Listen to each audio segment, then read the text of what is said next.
បាទអញ្ចឹងអ្នកគ្រូ screenshot រូបនឹងមកបាទ screenshot រូបហ្នឹងណាបាទអញ្ចឹងកន្លែងនេះខ្ញុំសូមផ្លូវកាត់ហ្មងទៅ screenshot រូបនេះមកអូខេតមកអ្នកគ្រូបើក Gemini កន្លែងនេះបើលោកគ្រូអ្នកគ្រូឆាតច្រើនពេកណាលោកគ្រូចង់ឆាតថ្មីលោកគ្រូអ្នកគ្រូចុចកន្លែងនេះមកនេះដើម្បីយើង make conversation ថ្មីណាអញ្ចឹងគ្រូចុចកន្លែងនេះមកអូខេអញ្ចឹងយើងមកស្ដាំយើងផាសចូលមកណាបាទ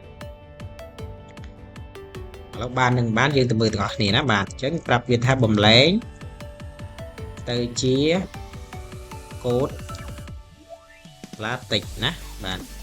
នេះសម័យកាលក្នុងរូបខាងលើបានបដឲ្យសរសេរជាកូដ LaTeX ដូចខាងក្រោមអញ្ចឹងកន្លែងនេះវា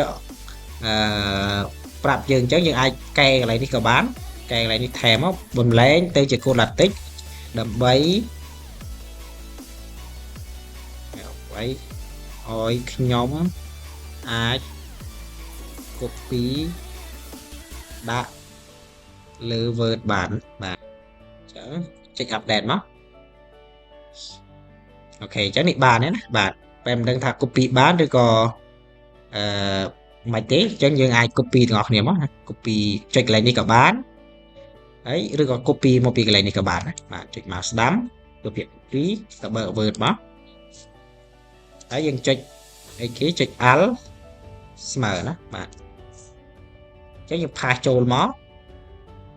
ចុច Enter បានដែរណាគ្រូបាទនេះបានណាបាទ